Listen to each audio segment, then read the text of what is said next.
예수님은 베드로, 야고보, 요한 이렇게 이 세 명의 제자를 데리고 높은 산에 올라가 놀라운 하나님의 영광을 드러내 보여주셨습니다. 소위 이제 변화산 사건이죠. 그렇게 하나님의 영광을 드러내 보이신 이유는 이제 제자들은 자기를 부인하고 자기 십자가를 지고 고난의 길을 걸어가야 하기 때문에 그렇습니다. 그 고난을 견디기 위해서는, 그 고난의 길, 제자의 길을 끝까지 걸어가기 위해서는 영광, 이 길 끝에 있는 그 영광에 대한 확신을 가져야 하기 때문에 하나님께서는 그 놀라운 영광을 그 제자들에게 분명하게 보여주신 것입니다. 그렇게 하나님의 영광을 본 제자들은 누가복음에 의하면 다음 날, 그 이튿날에 산에서 내려왔다라고 말합니다. 그래서 14절을 보시면 예수님과 이 세 명의 제자가 산에서 내려옵니다. 내려와 보니 많은 사람이 산 아래에 있던 9명의 제자들을 둘러싸고 무슨 일인지 시끌벅적한 상황이 벌어지고 있었습니다. 산에서 막 내려온 예수님과 세 명의 제자가 그 자리에 다가가 보니 9명의 제자가 서기관들과 변론하고 있었고, 예수님이 무리에게 가까이 가시자 무리들이 예수님이 오신 것을 보고 예수님께로 달려옵니다.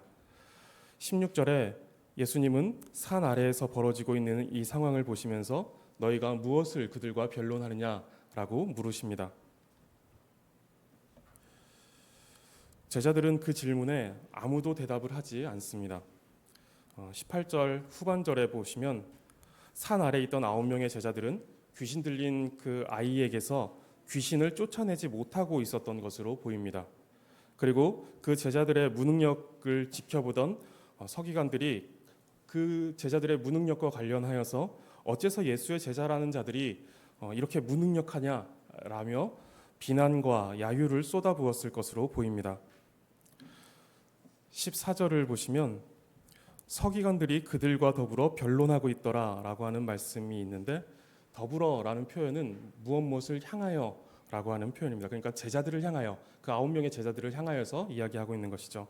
그리고 변론하다라는 말은 논쟁하다, 분투하다라는 의미가 있는데, 이 상황으로 볼 때 9명의 이 제자들과 서기관들이 대등한 위치에서 논쟁을 하고 있었던 것은 아닌 것 같습니다. 서기관들에 의해 집요하게 일방적으로 그 9명의 제자들이 추궁을 당하고 있었을 것으로 보입니다. 왜냐하면 그들에게서 그 능력이 나타나지 않았고 또 그 무능력에 대해서 이 서기관들이 마구 이제 집요하게 추궁을 했을 것으로 보입니다. 그래서 16절에서 예수님께서 너희가 무엇을 그들과 변론하느냐라고 물으실 때 제자들은 자신들의 그 무능함과 서기관들에게 비난받는 것을 이제 선뜻 대답하지 못한 것입니다.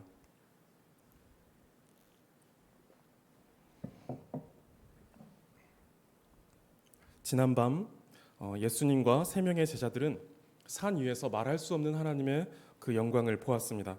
그리고 이제 그들은 산 아래로 내려왔습니다. 그렇게 산 아래로 내려왔는데 그들이 보고 있는 것은 귀신 들린 아들을 데리고 온 아버지와 그리고 제자들을 책잡아 비난하는 서기관들, 그리고 능력이 없어 쩔쩔매고 있는 제자들을 보게 됩니다. 세 명의 제자들은 여기가 좋사오니라며 머물고 싶던 그 산 위에서의 영광과 너무도 대조되는 산 아래의 상황을 지금 맞닥뜨리고 있는 것이죠. 산 위에서 본 영광은 이런 산 아래의 상황 속에서 고난의 삶, 제자의 삶을 살아가도록 하기 위한 것이었습니다. 제자들이 살아가야 하는 삶이 지금 이 산 아래에서 보고 있는 귀신 들린 자와 그를 데리고 온 아버지, 이러한 모습들, 그리고 그 서기관들의 모습, 그 비난하고 조롱하고 있는 서기관들의 모습, 그리고 또한 능력이 없어 쩔쩔매고 있는 제자들의 모습, 이것이 이제 제자들이 살아가야 하는 삶의 모습이었던 것이죠.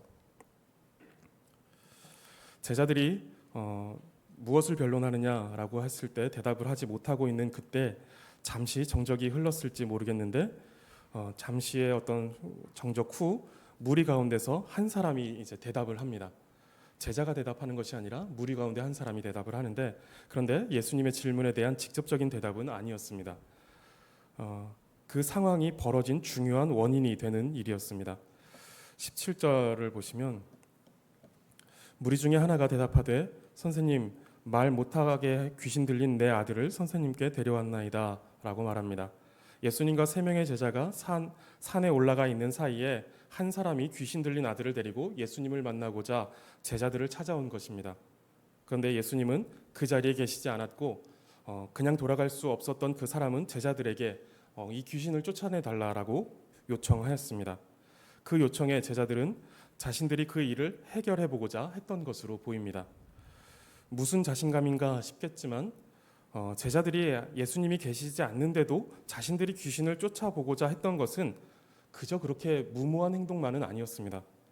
왜냐하면 마가복음 3장 15절을 보시면 예수님께서 12제자를 부르시고 그들을 부르신 목적을 말씀하실 때 그들에게 귀신을 내쫓는 권능을 가지게 하려 하십니다 라고 말씀하셨고 6장에서 보면 제자들을 둘씩 짝지어 모든 촌에 두루 보내시는데 그때 제자들에게 더러운 귀신을 제어하는 능력을 주셨습니다. 그리고 6장 13절을 보시면 제자들은 둘씩 짝을 지어 모든 촌에 두루 다니며 많은 귀신을 내어 쫓았다라고 하는 이런 경험들을 제자들이 분명히 가지고 있었습니다. 이처럼 제자들은 이미 권능을 받아 귀신을 내쫓는 경험을 많이 가지고 있었던 것이죠. 그러니 이 9명의 제자들은 아마도 이번에도 자신들이 그 권능을 행하여 이 아이에게 들려있는 이 귀신을 능히 내쫓을 수 있을 것이다 라고 생각했던 것입니다. 그러나 아무리 해도 쫓아내지 못하였고 그 무능력은 곧장 예수님을 적대시하였던 서기관들에게 비난과 조롱의 거리가 된 것입니다. 귀신 들린 아들을 둔 아버지는 예수님께 그 아들을 데리고 와서 아들의 상태를 설명합니다. 본문 18절을 보시면 귀신이 어디서든지 그를 잡으면 거꾸러져 거품을 흘리며 이를 갈며 그리고 파리해지는지라 내가 선생님의 제자들에게 내쫓아달라 하였으나 그들이 능히 하지 못하더이다 라고 말합니다. 귀신이 어디서든지 그를 잡으면 그 아들을 붙들면 불쑥불쑥 그 아이를 붙잡아 귀신이 아이를 잡으면 그 아이가 거꾸러졌다라는 것이죠. 이 거꾸러졌다라는 표현은 그냥 뭐 넘어졌다, 뭐 그저 발작했다라고 하는 표현보다는 그렇게 일반적으로 생각하기에는 조금 더 강한 어조입니다. 깨트려 조각내다, 땅에 집어 던지다, 부셔버리다와 같은 의미를 가집니다. 그래서 22절에서도 보시면 귀신이 그를 죽이려고 불과 물에 자주 던졌나이다 라고 말합니다. 귀신이 그 아이를 사로잡았을 때 심한 발작을 일으켰던 것이고 그 발작이 불 가운데 넘어지고 물에 빠지는 형태로 발생했던 것으로 보입니다. 그렇게 귀신에게 사로잡혀 거꾸러지고 거품을 흘리며 이를 갈고 몸이 바짝 말라가게 하면서 죽이려고 하는 일이 계속되고 있는 상황에서 예수님이 오셨다는 소문을 듣고 이제 그 아버지는 아들을 데리고 찾아왔는데 예수님은 계시지 않고 9명의 제자가 있어 그들에게 요청을 했지만 그들이 능히 하지 못했다라는 것입니다. 예수님은 이 상황을 다 들으시고 제자들을 향하여서 믿음이 없는 세대여 내가 얼마나 너희와 함께 있으며 얼마나 너희에게 참으리오 라고 말씀하십니다. 예수님은 능히 권능을 행하지 못한 제자들에게 믿음이 없는 세대여라고 책망하십니다. 이 표현은 이방신을 따르던 이스라엘이나 하나님의 나라에 참여하기를 거부한 바리새인들에게 하신 말씀이었습니다. 그런데 지금 여기서 예수님은 그것과 같은 의미로 사용하시는 것은 아닙니다. 여기서는 믿음이 없어 권능을 행하지 못하는 제자들을 향해 교훈적 의도를 가지고 강하게 책망하고자 사용하신 표현입니다. 즉 제자들의 상태가 그 우상을 따르고 또 하나님의 나라를 거부했던 그들과 같이 이제 하나님의 나라에 들어오지 못한 상태에 있다라는 것을 표현하시는 것이 아니라 이 표현이 말해주는 제자들의 상태는 이 땅에 임한 하나님의 나라의 모습이 이미 임한 하나님의 나라와 아직 온전히 임하지 않은 하나님의 나라라는 그 긴장 가운데 이제 제자들이 들어와 있는데 제자들이 그러한 긴장 속에서 이 땅의 모습들을 취하고 있는 것을 지적하시는 것이죠. 너희가 하늘을 바라보지 못하고 하나님을 의지하지 못하고 이 땅의 것을 바라보고 이 땅의 것을 의지하고 있다라는 것에 대한 표현으로서 믿음이 없는 세대다라고 이렇게 말씀하고 있는 것입니다. 그리고 이제 여기서 알 수 있는 것은 제자들이 믿음이 없어서 그 권능을 행하지 못했다라는 것입니다. 이것은 또한 능력이 발현되는 출처가 믿음이라는 사실도 이제 알 수 있습니다. 오늘 본문에서 예수님은 계속해서 이 믿음에 대하여서 말씀하십니다.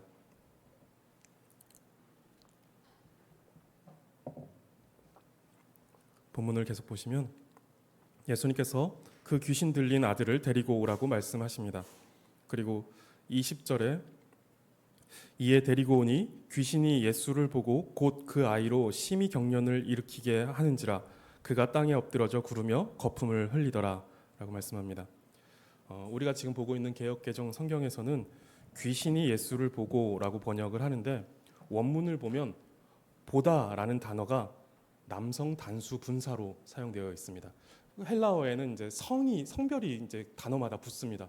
그러면 이 귀신은 푸뉴마라는 중성 명사입니다. 근데 보고라고 하는 이 분사는 남성형으로 쓰여져 있다라는 것이죠. 그러니까 이 보고라는 이 단어가 수식하는 상태를 가리키는 것은 이제 귀신의 상태를 가리키는 것이 아니라 이 아이를 가리키는 것이죠. 이 귀신 들린 아들을 가리키는 것입니다. 그러니까 이 보다라는 단어는 귀신이 아니라 귀신 들린 아들의 상태. 그러니까 귀신이 예수님을 본 것이 아니라 귀신 들린 아이가 예수님을 봤다라는 것을 지금 표현하고 있는 것입니다. 다시 말해서 귀신에게 사로잡혀 있지만 예수님을 본 존재는 귀신이 아니라 귀신에게 붙잡혀 있는 아들인 것입니다. 그 아들이 예수님을 보자 귀신이 그 아들로 심한 경련이 일어나게 만들어 땅에 뒹구르며 거품을 흘리게 하는 것입니다. 귀신은 우리가 예수님을 바라보는 것을 지독하게 싫어합니다. 지금 이 아들이 예수님을 보는 것을 이 귀신이 싫어한 것이죠. 그래서 경련을 일으키게 하고 바닥에 엎드려 구르게 해버리는 것입니다. 귀신은 우리가 예수님을 바라보는 것을 지독하게 싫어하는데 왜냐하면 우리가 예수를 바라보면 살기 때문에 그렇습니다. 그리고 하나님의 나라가 세워지면서 사탄의 나라가 무너져 버리기 때문에 사탄은 우리가 예수님을 바라보는 것을 싫어합니다. 요한복음 3장 14절을 보시면 예수님께서 모세가 광야에서 뱀을 든 것과 같이 인자도 들려야 하리니 라고 말씀합니다. 이 말씀은 민수기 21장에서 이스라엘 백성이 하나님과 모세에게 원망한 일로 인하여서 하나님께서 불뱀을 보내시는데 모세가 하나님께 기도함으로 하나님께서 그들에게 살길을 주십니다. 그 살길은 놋뱀을 만들어 장대 위에 달게 하시고 그것을 쳐다보면 살게 하셨다는 것입니다. 민수기 21장 9절을 보시면 모세가 놋뱀을 만들어 장대 위에 다니 뱀에게 물린 자가 놋뱀을 쳐다본즉 모두 살더라 라고 말합니다. 여기서 쳐다본즉이라는 이 표현은 쳐다보았다라는 것은 그냥 한번 쓱 보고 마는 것이 아니라 필사적으로 계속해서 바라보는 것을 말합니다. 예수님은 요한복음에서 광야에서 뱀에 물린 자가 장대에 달린 놋뱀을 쳐다보면 살았던 것처럼 14절에서 인자도 그것과 같이 들려야 할 것이다 라고 말씀하시고 15절에 이는 그를 믿는 자마다 영생을 얻게 하려 하심이라. 그 십자가에 달리신 그 주님, 놋뱀과 같이 십자가에 달리신 그 주님을 보는 자, 믿음으로 그를 바라보는 자는 영생을 얻게 하신다. 그리고 16절에서 하나님이 세상을 이처럼 사랑하사. 여기서 이처럼은 우리가 보통 이제 이렇게 느끼죠. 하나님께서 우리를 이만큼 사랑하셨어. 그런 뜻이 아니라 이와 같은 방식으로 사랑하셨다라는 것이죠. 장대에 달린 그 놋뱀을 바라보면 살았던 것처럼 그와 같은 방식으로 십자가에 달리신 예수 그리스도를 바라보는 자를 사랑하시고 그를 위하여 독생자를 주셨다라고 하는 것입니다. 그리고 이는 그를 믿는 자마다 십자가에 달리신 예수님을 필사적으로 계속해서 바라보는 자마다 멸망하지 않고 영생을 얻게 하려 하심이라 라고 이렇게 말씀합니다. 예수님을 보는 것은 이처럼 생명과 연결이 되고 그렇기 때문에 사탄 마귀는 우리가 예수님을 보는 것을 매우 싫어합니다. 그래서 그 귀신 들린 아들이 예수님을 보자 그 아들에게 발작을 일으켜 넘어지게 만든 것이죠. 사탄은 오늘도 우리가 예수님을 바라보지 못하도록 만듭니다. 수단과 방법을 가리지 않고 우리를 넘어뜨리고 흔들고 있습니다. 그러나 우리의 살 길은 그럼에도 십자가에 달리신 예수님을 필사적으로 그리고 계속해서 바라보는 것입니다. 하나님은 세상을 이처럼 사랑하시기로 결정하셨습니다. 십자가에 달리신 예수님을 믿음으로 바라보는 자를 구원하시겠다라는 것이죠. 예수님을 끝까지 바라보시며 그 예수님만 바라보시는 성도님들 되시기를 바랍니다. 귀신 들린 아들이 발작을 일으키며 뒹구르는 가운데 21절에 예수님께서 그 아버지에게 언제부터 이렇게 되었느냐라고 물으십니다. 이 질문은 예수님께서 그 아버지와 그 아들이 겪었던 고통을 공감하시고 이해해 주시고자 하는 질문입니다. 예수님은 누군가를 고치시고 또 누군가를 회복시키실 때 그냥 기계적으로 고치시지 않으시고 그 사람과 교제하시며 그 사람이 갖고 있었던 고통과 그 아픔을 어루만져 주셨습니다. 예수님은 이번에도 치료하실 뿐 아니라 인격적인 교제를 나누어 주시는 것이죠. 예수님의 질문에 아버지가 대답하는데 어릴 때부터니이다 라고 말합니다. 여기서 어릴 때부터라는 말은 파이디오덴이라는 말인데 파이디온이라는 말에서 나온 말입니다. 파이디온은 우리가 잘 아는 것처럼 어린아이라는 의미입니다. 예수님은 하나님의 나라가 이 파이디온과 같은 자들의 것이다 라고 말씀하기도 하셨습니다. 그런데 그런 깨끗하고 맑은 어린아이의 때에 가장 사랑스럽고 사랑받아야 할 그때에 지금 이 아이는 귀신에게 붙들려 발작을 일으키기 시작했고 자주 불과 물에 뛰어들었다라고 하는 것입니다. 아마도 이 아들은 청소년 이상의 나이가 되었을 것이고 무엇을 인지하기 시작한 어린아이 때부터 지금까지 수년간 귀신에게 붙잡혀 고통 속에 살아왔을 것으로 보입니다.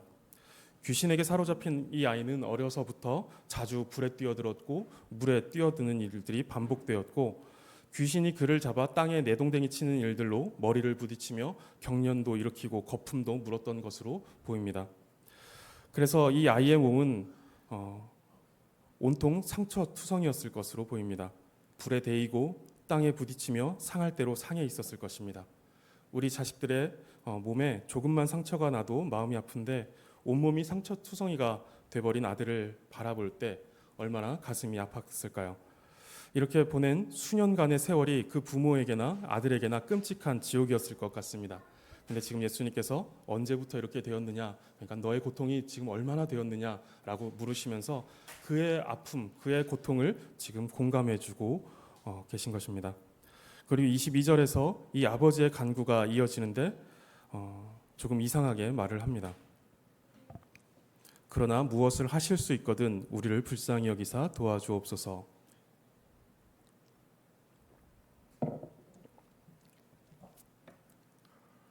예수님께서 고치실 것을 온전히 믿지 못하고 마치 고칠 수 있으면 좋고 아니면 어쩔 수 없다라는 식으로 지금 말하고 있는 것이죠.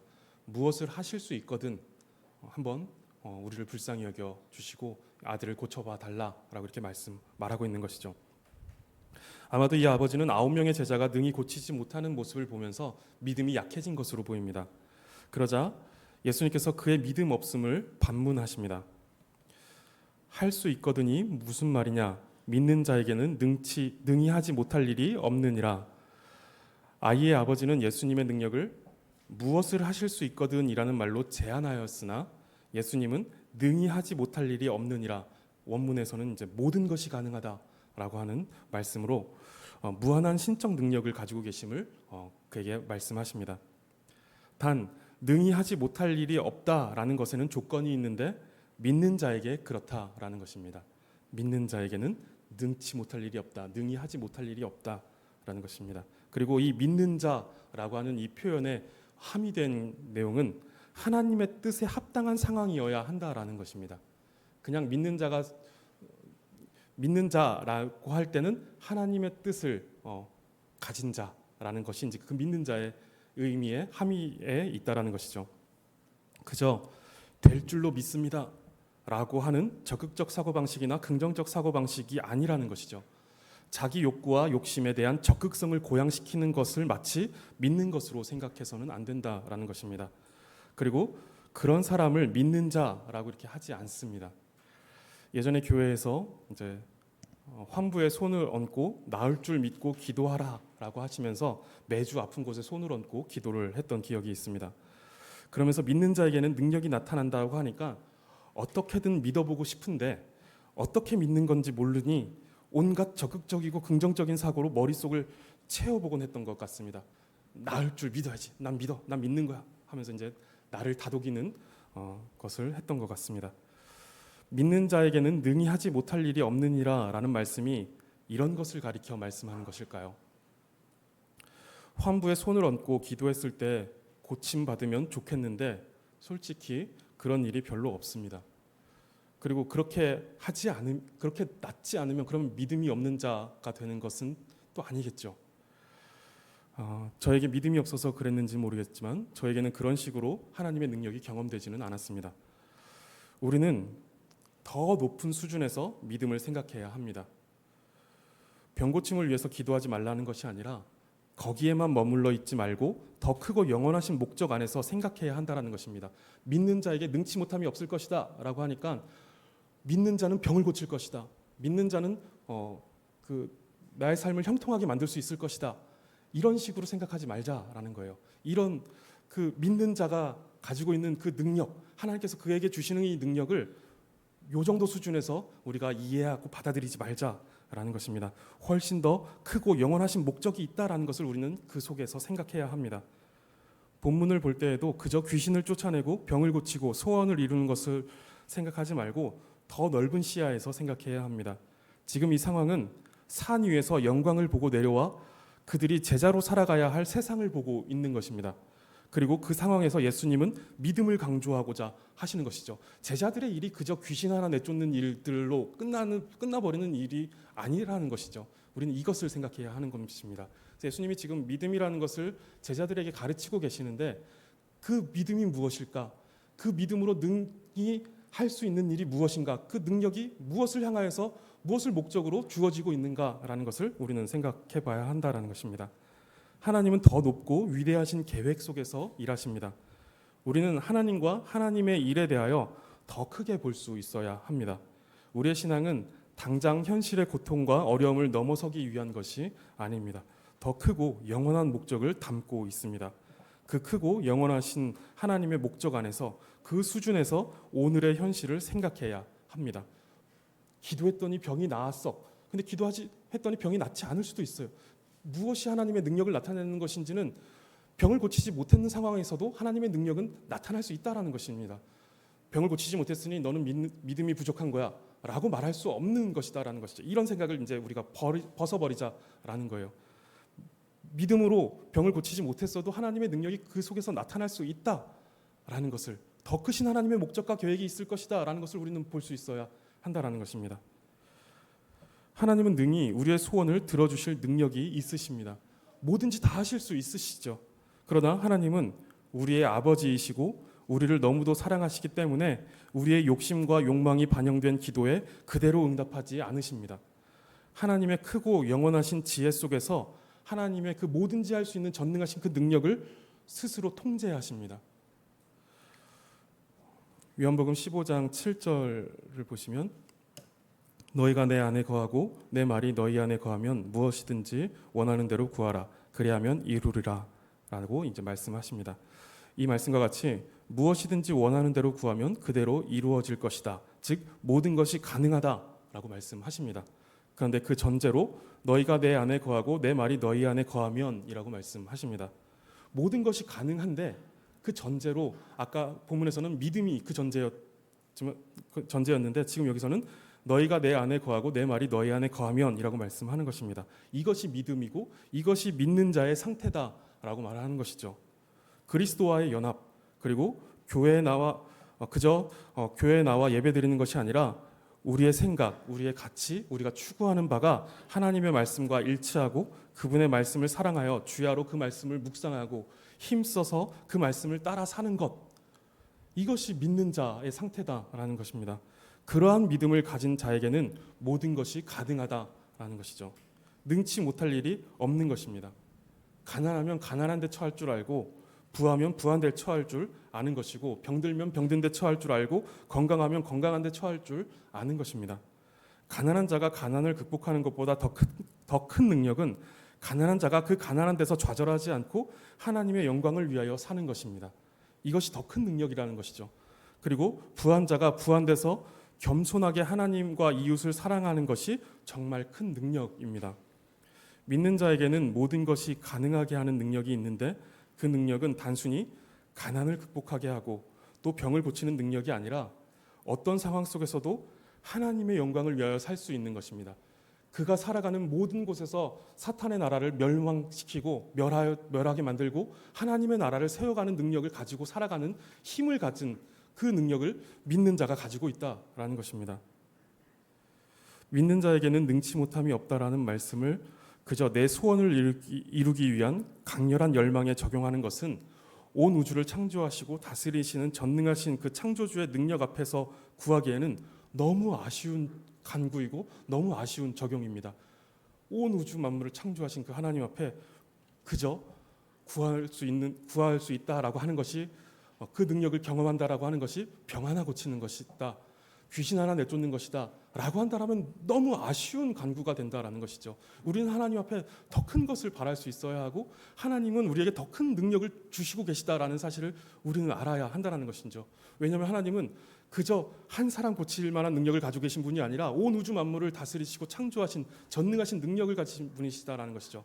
그러니까 귀신 하나 내쫓는 게 아니라 그 귀신이 속해 있는 그 사탄의 나라를 멸망시킬 수 있는 권능을 우리 믿는 자에게 주신다라는 것입니다. 모든 상황 속에서 가장 최고의 선을 이루어 가시는 것이 하나님께서 우리에게 베푸시는 최고의 권능이고 최고의 응답입니다. 단지 귀신을 내쫓는 것에 권능이 필요한 것이 아니라 사탄의 나라를 멸하고 하나님의 나라를 세우는 것에 권능이 필요한 것입니다. 그것을 위해서 우리에게 능력을 주시는 것이죠. 믿는 자에게는 능히 하지 못할 일이 없다라는 예수님의 말씀을 듣자 24절에서 이 아버지가 소리를 지르며 내가 믿나이다, 나의 믿음 없는 것을 도와주소서라고 말합니다. 본문만으로 이 상황을 온전히 이해하는 것은 쉽지 않습니다. 우리는 지금 짧게 몇 구절로 보지만 이 순간의 어떤 시간들 속에서 나타났던 여러 일들이 있었을 것입니다. 그래서 이제 이 본문만으로는 이 상황을 온전히 이해하는 것은 쉽지 않습니다. 그러나 우리가 알 수 있는 것은 이 아버지에게 지금 변화가 생겼다라는 것입니다. 원문의 충실한 번역본에서는 이 구절에서 이 아버지가 예수님을 부르는 호칭이 있는데 주여라고 하는 표현을 사용한 것으로 나옵니다. 그래서 18절에서는 선생님이라고 부릅니다. 선생님께 내 아들을 데려왔나이다 라고 이렇게 말하는데 24절에 와서는 지금 이 아버지가 주여라고 부르고 있는 것입니다. 이것은 베드로가 처음 예수님을 만났을 때 선생님으로 부르다가 예수님에 대한 인식이 변하면서 베드로가 주여라고 부릅니다. 주여, 저는 죄인으로소이다, 나를 떠나소서라고 이렇게 말하죠. 이때 그 베드로의 인식 속에서 예수님에 대한 인식이 바뀌어 버린 것이죠. 변화된 것입니다. 그러면서 선생님이라고 부르던 것을 이제 주님이라고 부르고 있는 것이죠. 지금 이 본문의 상황 속에서도 이 아버지가 예수님과 대화를 나누면서 분명히 어떤 대화가 또 어떤 상황이 그 상황 속에서 있었는지 우리가 분명히 알 수는 없지만 그 상황 속에서 예수님을 주님으로 보게 되는 변화가 이 아버지에게 있었던 것입니다. 그러면서 자신의 믿음 없음과 예수님께서 믿음을 주시는 분이심을 깨닫게 된 것이죠. 그래서 이렇게 간구합니다. 주여, 내가 믿나이다, 나의 믿음 없는 것을 도와주소서. 이 간구에는 모순이 있어 보입니다. 내가 믿나이다, 지금 믿는다라고 이렇게 말하면서 뒤에서는 나의 믿음 없음을 도와주소서라고 이렇게 말하고 있는 것이죠. 믿는데 믿음 없으니 도와달라라고 말합니다. 그런데 이것은 모순이 아니라 믿음의 특성입니다. 믿음을 가질 때 믿음이 없는 것을 알게 됩니다. 믿음이 없으면 믿음이 없는 것조차 깨닫지 못합니다. 우리는 믿지만 믿지 못하는 불신앙의 요소가 죄악 가운데 우리 속에 작용하고 있음을 믿음 안에서 알게 됩니다. 그리고 믿음을 가질 때 그 믿음의 기원이 나의 확신이 아니라 예수님께 있음을 알게 됩니다. 내가 굳게 붙으니까 내가 예수님을 믿을 수 있어가 아니라 예수님께서 나에게 믿음을 주셔야만 내가 예수님을 믿을 수 있다라는 것을 알게 된다라는 것이죠. 그래서 믿음 없는 것을 예수님께 도와달라라고 기도하게 되는 것입니다. 이 아버지는 믿음이 생기게 되었고 그 믿음은 곧 자신의 믿음 없음을 알게 하며 예수님을 의지하게 했습니다. 우리 안에 믿음이 들어왔을 때 이 믿음은 이런 식으로 나타난다라는 것이죠. 내가 할 수 있어라는 식으로 나타나는 것이 아니라 나의 확신, 나의 의지는 아무것도 아니다. 오직 예수님만 의지해야 된다라는 것을 알려준다라는 것입니다. 이것이 이제 믿는 자가 가지는 어떤 믿음의 특성입니다. 예수님은 그 아버지와의 대화를 마치시고 그 아들에게서 귀신을 쫓아내 주십니다. 근데 26절을 보시면 귀신이 떠나고 아이가 곧장 회복되지 않고 죽은 것 같이 되었습니다. 예수님께서 분명히 귀신을 쫓아주셨는데 곧장 그러면 이제 온전해져야 될 것 같은데 그렇게 되지 않고 죽은 것 같이 되어 많은 사람들이 말하기를 죽었다 하나라고 하는 상태에 지금 들어와 있는 것입니다. 최종적 치유가 남아 있는 것이죠. 예수님께서 이제 의도적으로 그렇게 만드시는 것입니다. 27절에 보시면 예수님께서 그 손을 잡아 일으키십니다. 그러자 일어서니라라고 말씀합니다. 이것은 18절 본문 18절에 귀신이 그를 잡으면이라는 표현과 대조를 이룹니다. 귀신이 그를 잡았을 때 그는 거꾸러져 거품을 흘리며 이를 갈며 파리해졌습니다. 그리고 물과 불에 던져졌습니다. 사탄이 귀신이 잡았을 때 그렇게 됐다라는 것이죠. 파괴적이어지고 그 생명이 아니라 죽음의 일들을 경험하게 되었다라는 것입니다. 그런데 27절에서 예수님께서 그의 손을 잡아 일으키시니 그가 일어섭니다. 귀신이 다시는 그를 장악하지 못하게 되었고 그는 지옥과 같은 파괴적인 삶에서 벗어나 이젠 생명의 삶, 온전해진 삶을 살아가게 된 것입니다. 우리도 이와 같이 주님의 손에 붙잡힌 바 된 자들입니다. 그리고 늘 주님의 손을 잡고 주님과 동행해야 하는 자들입니다. 이렇게 주님의 손에 붙잡힌 자에게는 생명을 얻어 일어서는 일이 있습니다. 그리고 누군가를 세워주고 누군가에게 생명을 전달하여 그를 일으켜주는 삶을 살아가게 된다라는 것입니다. 이제 모든 일을 마친 예수님과 제자들은 어느 한 집에 들어가 그날 있었던 일을 돌아보게 되는데 제자들이 예수님께 묻습니다. 우리는 어찌하여 능히 그 귀신을 쫓아내지 못하였나이까? 예수님께서 대답하시는데 기도 외에 다른 것으로는 이런 종류가 나갈 수 없느니라 라고 말씀합니다. 기도 외에는 이런 능력이 나타날 수 없다라는 것입니다. 같은 본문의 내용을 마태도 이제 이것을 기록하고 있는데 조금 다르게 대답을 합니다. 마태는 겨자씨 한 알만큼의 믿음만 있어도 이런 능력이 나타날 것이다 라고 이렇게 말씀하고 있습니다. 마가는 그 제자들의 질문, 우리는 어째서 이런 귀신을 쫓아낼 수 없었습니까? 라고 할 때 마가는 기도라는 대답으로 예수님께서 대답하셨다라고 기록하고 있고 마태는 믿음이라는 답을 주셨다라고 이렇게 대답하고 있습니다. 그런데 사실 마가 역시 앞서 19절에서 믿음이 없는 세대여 그리고 23절에서 믿는 자에게는 능히 하지 못할 일이 없느니라 라고 말씀하신 것을 기록하면서 능력이 나타나는 근거로서 믿음을 말씀하고 있습니다. 그런데 지금 이 29절에서 기도라고 말하는 것은 사실 전혀 다른 답이 아닙니다. 마태가 대답한 그 믿음과 이 기도라는 대답이 전혀 다른 대답을 하신 것이 아니다라는 것이죠.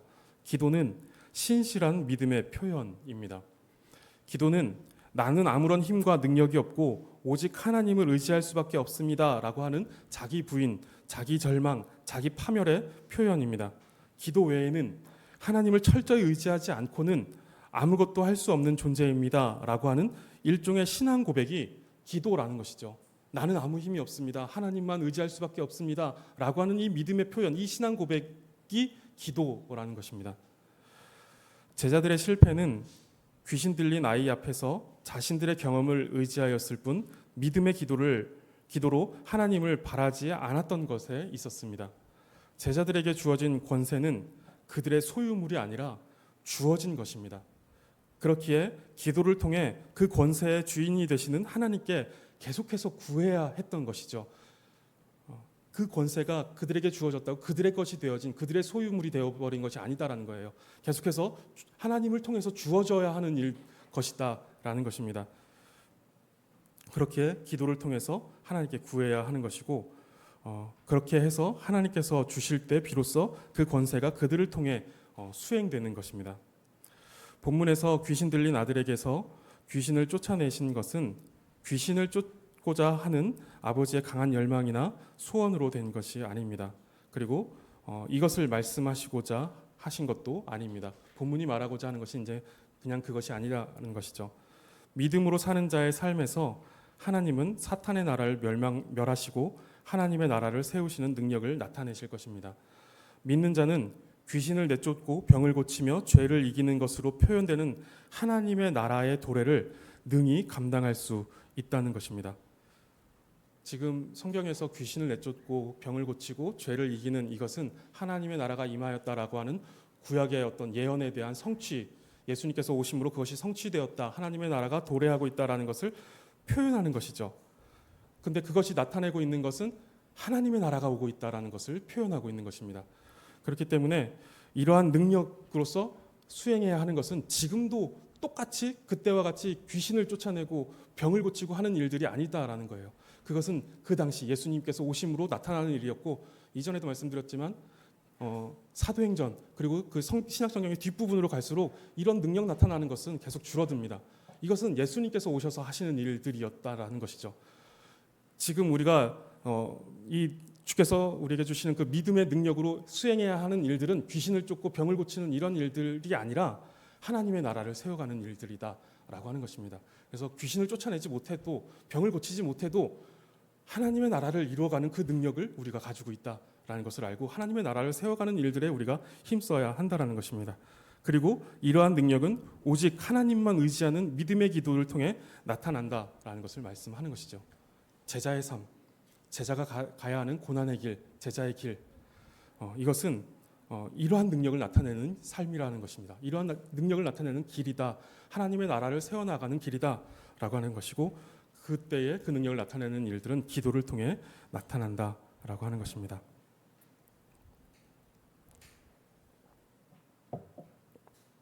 성도님들, 믿는 자에게는 능치 못할 일이 없습니다. 하나님께서 믿는 자에게 그러한 능력을 주십니다. 내 소원은 이루어지지 않을지 몰라도 우리 삶을 통해 하나님의 영광이 드러날 것입니다. 내 욕심이 채워지지 않을지는 몰라도 우리의 기도를 통해 하나님의 나라가 권능으로 이 땅 가운데 이루어지는 것을 우리는 경험하게 될 것입니다. 믿는 자로서 이 능력이 나타나는 삶을 살아가시기를 바라겠습니다. 기도하겠습니다. 하나님, 기도로 우리의 욕심을 채우고 욕망을 이루고자 하는 열망이 꺾여지게 하시고 우리의 신앙이 값싼 것들에 집착하지 않게 하여 주시옵소서. 주께서 우리에게 주시고자 하는 놀라운 것들을 바라보게 하여 주시고 믿는 자에게는 능히 하지 못할 일이 없다라는 이 말씀이 가지는 의미를 깨닫고 우리의 믿음과 우리의 추구와 우리의 가치가 유한한 것에 머물지 않게 하시고 영원하고 무한한 것을 바라게 하여 주시옵소서. 우리가 제자로 살아가는 이 땅에서 믿음을 가지고 능히 세상을 이기고 죄악을 이기며 사탄의 나라를 멸하고 하나님의 나라를 세워가는 능력을 가지고 살아가는 우리의 삶이 되게 하여 주시옵소서. 감사드리며 예수 그리스도의 이름으로 기도드립니다. 아멘.